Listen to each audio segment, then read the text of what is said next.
അടുത്തതായിട്ട് നിങ്ങൾ കറക്റ്റ് ചെയ്യേണ്ട കാര്യം എന്താണെന്ന് വെച്ചാൽ അത് വൈറ്റമിൻ ഡെഫിഷ്യൻസീസ് ആണ്.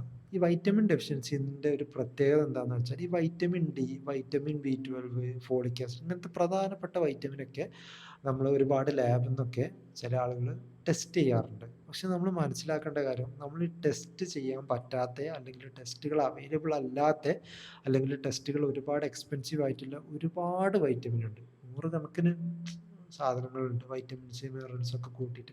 അപ്പോൾ ഇതെല്ലാം ഓരോന്നും ടെസ്റ്റ് ചെയ്യൽ പ്രായോഗികമല്ല. അപ്പോൾ നിങ്ങൾ മനസ്സിലാക്കേണ്ട കാര്യം ഒന്നെങ്കിൽ വൈറ്റമിൻ ഡെഫിഷ്യൻസിൻ്റെ ലക്ഷണങ്ങൾ നിങ്ങളുടെ ശരീരത്തിലുണ്ട്. ക്ഷീണം, മുടി കൊഴിച്ചിൽ, സ്കിൻ അത്ര ഗ്ലോ ചെയ്യുന്നില്ല, അതുപോലത്തെ കാര്യങ്ങൾ. അല്ലെങ്കിൽ ഏതെങ്കിലും ഒരു വൈറ്റമിൻ ഡെഫിഷ്യൻസി, അതായത് ഇപ്പോൾ വൈറ്റമിൻ ഡി നിങ്ങൾക്ക് ഡെഫിഷ്യൻ്റ് ആണ് എന്നുണ്ടെങ്കിൽ ഏതെങ്കിലും ഒരു വൈറ്റമിൻ നമ്മുടെ ശരീരത്തിൽ ഡെഫിഷ്യൻ്റ് ആണെങ്കിൽ നിങ്ങൾ മനസ്സിലാക്കേണ്ട കാര്യം മറ്റു വൈറ്റമിൻസ് സ്വാഭാവികമായിട്ടും നിങ്ങളുടെ ശരീരത്തിൽ ഡെഫിഷ്യൻ്റ് ആയിരിക്കും.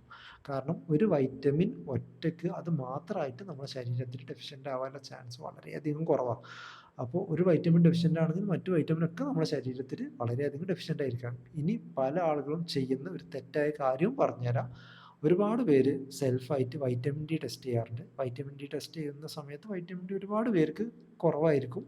വൈറ്റമിൻ ഡി കുറവായതുകൊണ്ട് തന്നെ വൈറ്റമിൻ ഡിൻ്റെ സപ്ലിമെൻറ്റേഷൻ എടുക്കും. അത് കറക്റ്റ് ചെയ്യും. നമ്മൾ വിചാരിക്കും എനിക്ക് വൈറ്റമിൻ ഡെഫിഷ്യൻസി ഉണ്ടായി ഒക്കെ കറക്റ്റായി എന്നാണ്. പക്ഷേ മുടി കൊഴിച്ചിൽ ബാക്കി ബുദ്ധിമുട്ടൊന്നും മാറുന്നില്ല. ഇതിൻ്റെ കാരണം എന്താണെന്ന് വെച്ചാൽ ഞാൻ നേരത്തെ പറഞ്ഞ കാര്യം, ഒരു വൈറ്റമിൻ ഒറ്റയ്ക്ക് നമ്മുടെ ശരീരത്തിൽ ഡെഫിഷ്യൻ്റ് ആവാനുള്ള ചാൻസ് വളരെയധികം കുറവാണ്.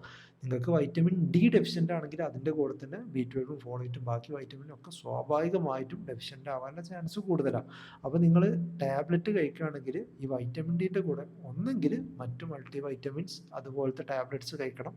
അല്ല എന്നുണ്ടെങ്കിൽ ഇത് നിങ്ങളുടെ ഡയറ്റ് അല്ലെങ്കിൽ ന്യൂട്രീഷനിൽ നിങ്ങൾ സപ്ലിമെൻ്റ് ചെയ്യണം. അതായത് നിങ്ങളിപ്പോൾ ഫ്രൂട്ട്സ് കഴിക്കുന്നത് കുറവാണെങ്കിൽ അത് സപ്ലിമെൻ്റ് ചെയ്യണം, നട്ട്സ് കഴിക്കുന്നത് കുറവാണെങ്കിൽ അത് സപ്ലിമെൻ്റ് ചെയ്യണം. അങ്ങനെ നിങ്ങൾക്ക് എന്തൊക്കെ വൈറ്റമിൻസ് ആണോ ഡെഫിഷ്യൻ്റ് ആയിട്ടുള്ളത് അത് നിങ്ങളുടെ ഫുഡിലൂടെ സപ്ലിമെൻ്റ് ചെയ്താൽ മാത്രമേ നിങ്ങൾക്ക് ഓവറോൾ നിങ്ങളുടെ ശരീരത്തിൽ വൈറ്റമിൻ ഡെഫിഷ്യൻസിനെ നിങ്ങൾക്ക് കറക്റ്റ് ചെയ്യാൻ പറ്റുള്ളൂ.